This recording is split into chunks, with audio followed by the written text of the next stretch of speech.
Iraq war news now, and they said it would all be over by Christmas, and it is. Admittedly, the Christmas they were referring to was Christmas 1914, and the war was the First World War, a war which, in the ultimate of ironies, helped give birth to the modern nation of Iraq. But it is all over by Christmas 2011 in Iraq, unless you count any lingering mayhem that may ensue. Ah, f*** it, we're out of there. It's all over by Christmas, John. That's right. Andy, in 2003...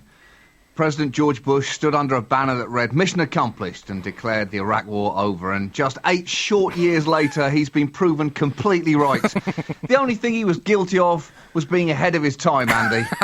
That was a visionary statement by the Commander-in-Chief then. It just took the rest of the world, conditions on the ground in Iraq and facts, a little longer to catch up with him. He's like the Galileo of politics, John. He was more than that, Andy. He's like the Velvet Underground of logic. Too ahead of his time to be properly appreciated. The flag of the American forces in Iraq was lowered in Baghdad last night, bringing nearly 9 years of US military operations in Iraq to a formal end. Basically, the meal of devastation that we've served them has reached its coffee and chocolates course, and the bill is now being pushed across the table, and it's massive.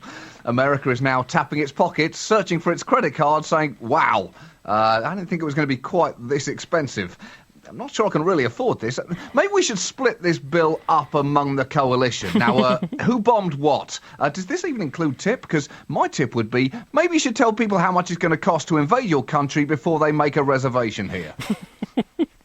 It's fair to say that Iraq has not been the least controversial war in history. And, it's kind of hard. I guess, we have to wait for history to pass its judgment, John. Mm-hmm. Actually, no, let's just pass it now. It was, at best, a bit of a blooper. Mm-hmm. Saddam was without any question at all a fully paid up member of the club. But you have to ask, was a war resulting in the deaths of thousands of Allied servicemen and 100,000 Iraqis, probably a lot more, was that the most effective way of rescinding his membership of that club? Maybe we could have explored a few other options. The Iraq War's chief architect was President George W. Bush, although he was only really an architect in the sense that a child is an architect when they're drawing a picture of a house with a half-melted crayon clutched in a balled-up fist.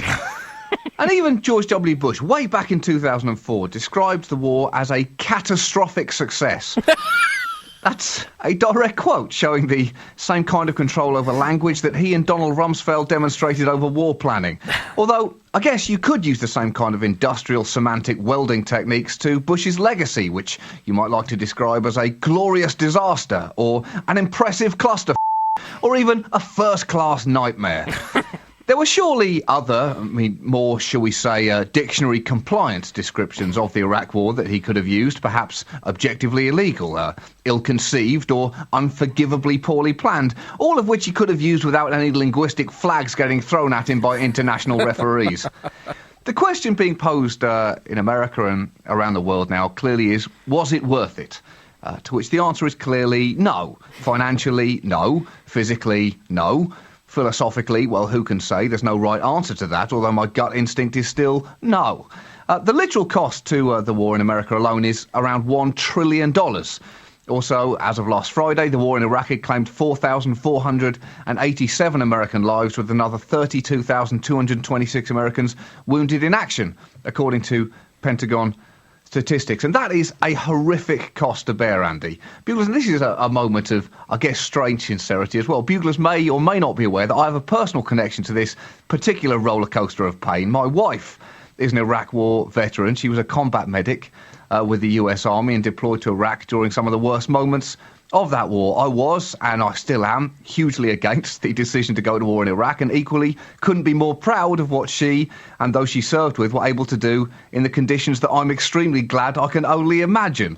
The war lives on with us in our home and will do until the day she dies. Some of the blood spilt in Iraq was hers, alongside those that she tried to save in the midst of streets of violent chaos, some successfully, some not. Now, if you have any question about how well supported the troops were, you would not believe the lack of equipment, lack of body armour, lack of desert boots, even lack of vehicles with doors on them that she and so many other brave soldiers from the US and the UK were generously not provided with. And for that, I would like to say to Donald Rumsfeld, thank you very much. Sorry, did I say thank you there, Andy? I meant to say f*** you very much. I'm always getting those two words mixed up, Andy. Thank and f***. It made my acceptance speech for best poem by an 8-year-old at school a little controversial, to be honest. I'd just like to say f*** you so much to everyone who voted for my poem. F*** you from the bottom of my 8-year-old heart. Sorry, thank you. What did I say? Oh, thanking hell. I really thanked up this time. Well, hold on, what did I just say then? Oh, f*** God for that. Oh, what? What? What's everyone getting so angry about? Okay, look, I'll just keep it short. I want to f*** everybody for this award. And I'd like to f*** my parents for all their support. What? What? Who said satire was dead? See, Andy, sincerity followed by the relief of childishness. I believe it's probably a reasonable kind of summation of the history of humanity. And John grew up in Yorkshire. That's right. And then realised that he didn't, and so moved his accent south. Well, I guess we have to ask, John, what would have happened if there hadn't been an Iraq war? And I guess the answer is we'd probably all be speaking Iraqi by now. Those of us who were still alive. The Bugle itself would have been little more than a propaganda vehicle for Saddam's evil regime as it consolidated power in London and Washington, with occasional pun runs about how shit democracy is and that human rights are for sissies. Although, under closer inspection, the two sides in the war might not have been as far apart on that issue as would have been ideal. Also, the unbridled spread of weapons of mass destruction would have accelerated unchecked to the point where more people in the world would have owned a WMD than a dog. And a Sunday morning stroll in the park near where I live in South London wouldn't have made you think, as it currently does, wow, there seems to be an unbelievable number of aggressive-looking pooches around here. Has Michael Vick just moved into the area? But would instead have made you think, oh, that's sweet, a daddy and his kids taking their new chemical warhead for a walkies. A touching family vignette. Well, Buglers, I guess it's very easy for us to criticise Bush and Blair for how they conducted themselves in Iraq. But yes, it is. Yeah, it is distressingly easy. Really depressingly easy. Extremely justified as well. But I mean, have any of you actually yourselves ever called an invasion of somewhere and then politically seen it through? Yeah, it's a deafening silence I'm hearing there from you, Buglers. So, to help judge whether or not you have the leadership qualities required to make these tough decisions, here is, back from the Zaltzman back archive, leadership multiple choice questionnaire. John, I'm going to put you on the spot here and get you to answer it. So here's leadership scenario 1. Dealing with a problem of your own making. You're at someone else's house. You've just done a massive shit on their living room carpet. Yep. What do you do next? So far. Do you? We've all been there. Yep. Do you? We all know how difficult it can be to smooth the troubles social waters and anything like that can cause. So do you A, apologise, clear it up, and promise it will never happen again? Do you B, laugh and leave? That's the old British Empire tactic. Or do you C, keep on shitting on their carpet so that when you eventually do stop shitting on their carpet, they will, in a strange way, quite grateful to you? C, Andy, C. That is the Iraq option, John. You just have to play the long game. Now, scenario 2, achieving an objective. You're at a village fete, John, enjoying traditional village fete activities like looking at tables full of things, getting the number of things inside another thing, and throwing things at other things.